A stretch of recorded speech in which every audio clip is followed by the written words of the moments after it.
Your brain is always listening. Tame the hidden dragons that control your happiness, habits, and hang-ups. Daniel G. Amen. It does not do to leave a dragon out of your calculations if you live near him, wrote J.R.R. Tolkien in the 12th chapter of The Hobbit, titled Inside Information. Indeed, argues celebrity doctor Daniel G. Amen, most of our problems in life stem from the fact that we tend to close our eyes to the inner dragons that are constantly breathing fire on our brain. In Your Brain is Always Listening, not only does he show you how you can recognize some of these harmful inner dragons, but he also gives you the weapons to vanquish them. So get ready to meet, face to face, the many thought dragons that haunt you, and prepare to learn how to overcome them. Your Brain, a very brief primer. According to Christoph Koch, Chief Scientific Officer of the Allen Institute for Brain Science, your brain is the most complex object in the known universe. Thereby, any attempt to explain how it works in detail would simply devolve into guesswork. Still, there are some things we know about the brain with enough certainty to help us deal with some illnesses and diseases. For example, we know that when it comes to your moods, anxieties, memory, and behavior, there are 6 brain systems that are running the show and doing most of the work. They are 1. The prefrontal cortex, PFC. The PFC is pretty much the boss in your brain, since it plays a major role in all of the executive functions such as focus, forethought, judgment, planning, decision-making, and impulse control. When it is low in activity, it is just like the boss went on vacation. Namely, there is distractibility, disorganization, procrastination, and impulse behavior. 2. The anterior cingulate gyrus, ACG. The ACG deals with error detection. When overactive, it makes one distraught and uneasy, not to mention low on confidence or cynical, as they might see too many errors in themselves or others. 3. The amygdala, AMY. Almond-shaped and found underneath the temples, the amygdala is the oldest part of the brain. It is evolved in emotion, threat detection, and aggression. When overactive, it makes people hypervigilant and socially anxious. When underactive, it makes people too fearless for their own sake. 4. Hippocampus, HC. The 2 hippocampi, which is the Greek word for seahorses, are part of your emotional brain and help you feel happy or sad. They are also central to memory. Low activity in the HC results in memory problems. Indeed, it is one of the first areas of the brain that dies in Alzheimer's disease. 5. Basal ganglia, BG. Located deep in the brain, these large structures are involved in habit formation. They also contain the nucleus accumbens, NA, which is the only part of the brain responsive to the feel-good neurotransmitter dopamine. When underactive, the NA makes people depressed and more vulnerable to addictions and cravings. 6. Cerebellum, CB. Latin for little brain. However, even though the CB is only 10% of the brain's volume, it contains half of the brain's neurons and cells. It is involved in many activities, such as coordination, processing speed, language, and cognitive processing. Dragons from the past and they dragons. Even from the little we know about the brain, we know for sure that most parts of it are constantly active, even when you're sleeping or fully focused on a task of a particular type. Consequently, you can't stop your brain from persistently picking up and responding to many hidden influences, some of which can be fairly negative and harmful, and can sabotage unconsciously both your happiness and health. It is these powerful negative influences that Amen refers to as the brain dragons. They can come in many different forms, which can be best understood if grouped into 6 large categories. Let's have a look at them all in groups of 2. 1. Dragons from the past. These are memories and events that still breathe fire on your emotional centers, driving your behavior long after they've passed. They come in 13 different kinds. For example, they can be inferior dragons, which drive feelings of inferiority because you felt less than others as a child. Grief dragons, which show up as a long-term reaction to losing someone important, or ancestral dragons, which are your parents' or grandparents' issues passed down to you through their genes, behaviors, or cultural expectations. The other 10 types of your inner dragons are 1. Abandoned or insignificant dragons, when you feel alone and unseen. 2. Anxious dragons, when you feel fearful or overwhelmed. 3. Wounded dragons, when you are left bruised by a past trauma. 4. Should or shaming dragons, when you feel racked with guilt. 5. Special, spoiled, or entitled dragons, when you feel more special than other people. 6. Responsible dragons, when you feel like you need to take care of everything and everyone. 7. Angry dragons, when you harbor hurts and rage inside you and have no control when they take over you. 8. Judgmental dragons, when past injustices have made you more jaded and bitter and now you hold harsh opinions of others. 9. Death dragons, when you fear the future and lack of meaningful life. 10. Hopeless and helpless dragons, when you feel lost and live in constant fear of others. 2. They, them, and other dragons. Just like yourself, everyone you've ever loved or currently love has their own set of dragons, both from their past and their present. These too can attack you, even by mere proxy. Depending on where they come from, these dragons can come in 7 self-explanatory types. 1. Parent dragons. 2. Sibling and birth order dragons. 3. Children dragons. 4. Teacher and coach dragons. 5. Friends, popular kids, bullies, and mean girls dragons. 6. Former, current, and prospective lover dragons. And 7. Internet troll dragons. ANTs and bad habit dragons. In addition to the dragons from the past and the they dragons, there are 4 more monsters that are lurking from the dark abysses of your brain and heart, ready to attack your well-being, whether directly or indirectly. Let's have a look at 2 of these remaining 4, the ANTs and the bad habit dragons. 3. Atomic negative thoughts, ANTs. ANTs are what your inner dragons feed upon. Just like the insect in their acronym, ANTs come in colonies and armies to fuel your feelings of depression, sadness, and inadequacy. There are ANTs for each of the 13 dragons that breathe fire on your brain. For example, the all or nothing ANTs, which are around whenever you think in words such as forever and never, fuel the judgmental dragons in your brain, which in turn can make you a condescending moralist. Another example are the guilt-beating ANTs, which use words such as ought or have to fuel the should and shaming dragons that live inside you.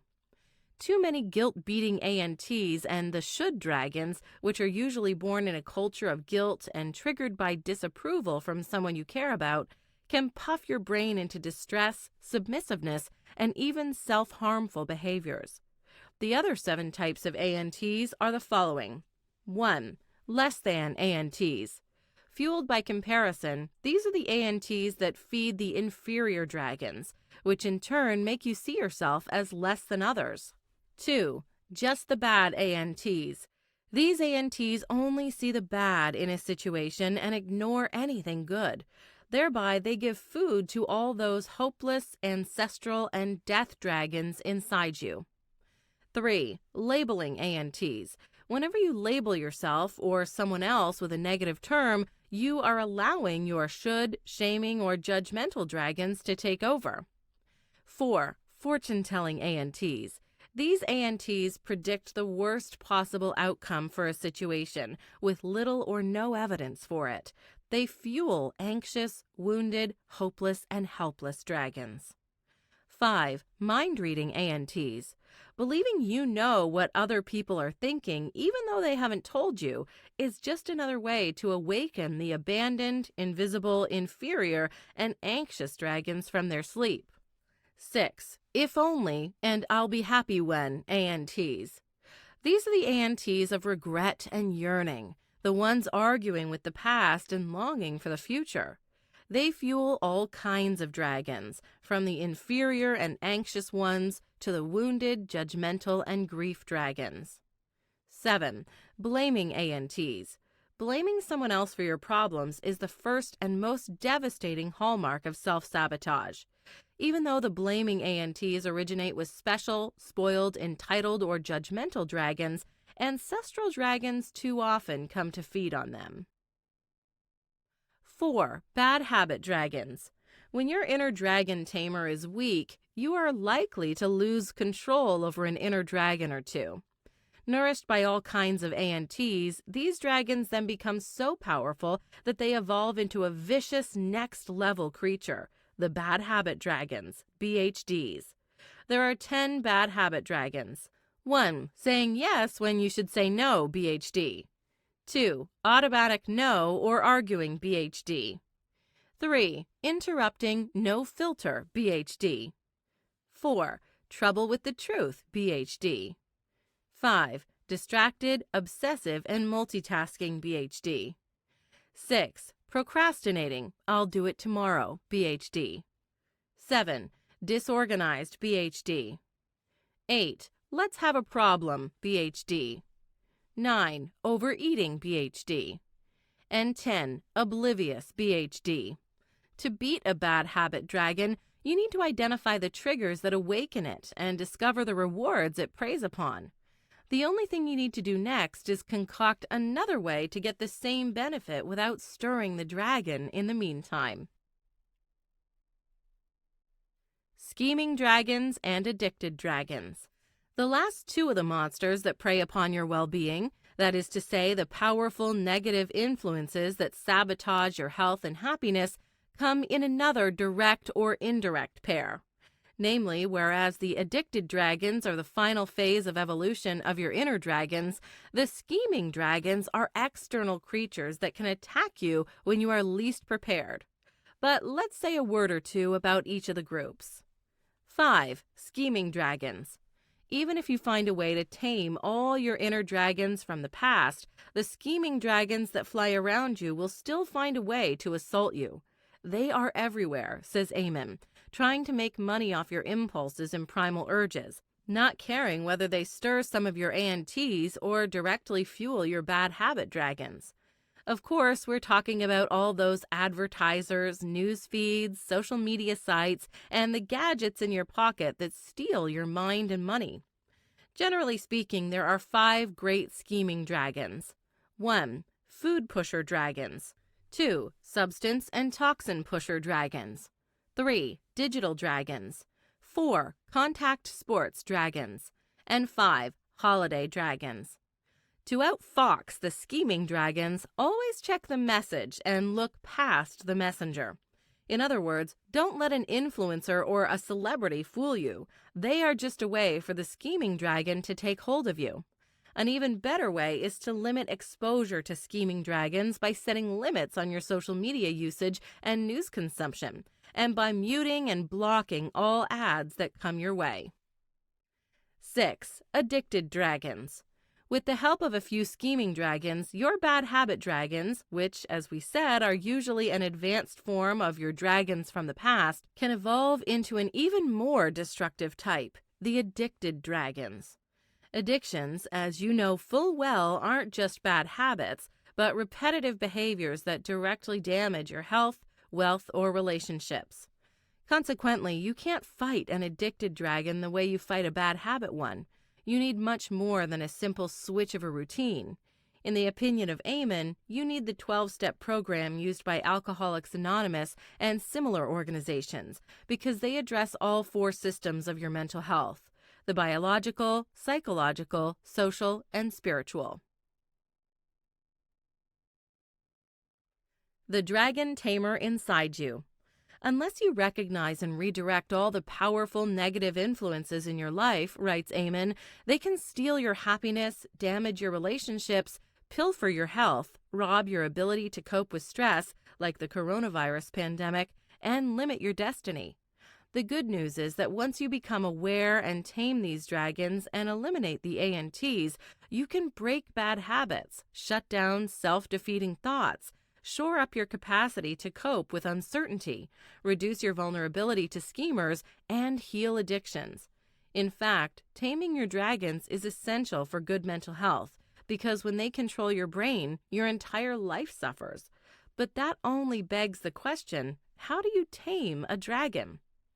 The truth is, it's not that difficult, because as sneaky as the dragons that attack your brain might be, your brain is even sneakier. There is, inside it, more precisely inside its prefrontal cortex, PFC, a real-world dragon tamer which protects you from impulses, ANTs, and scheming dragons at all times. This dragon tamer, the last part of your brain to develop, is responsible for all kinds of important things, such as overall supervision, goal setting, persistence, focus, forethought, insight, empathy, and conscientiousness. The stronger it is, the better. But then again, you must never strengthen your dragon tamer to the point that it becomes over-controlling, because then you might just become another micromanager of your inner dragons, and that's never a good idea. You shouldn't live your life in fear. You should live it in control. The dragon tamer is your very own Jiminy Cricket. In its absence, your bad decisions may lead you to utter disaster. So it's important to protect your dragon tamer. To do this, you must pay attention to several things. Lower blood flow to the brain harms your dragon tamer, as do inflammations and head traumas. So, exercise your brain as often as possible and avoid activities that could cause you to hit your head often. Your dragon tamer gets severely weakened by things such as poor sleep, toxins, obesity, and high blood sugar. So avoid not only drugs and alcohol, but also eating too much or sleeping too little. Finally, make sure to surround yourself with loving people and positive mindsets. The dragon tamer doesn't like solitude that much, but it loves company more than anything in the world. Final notes.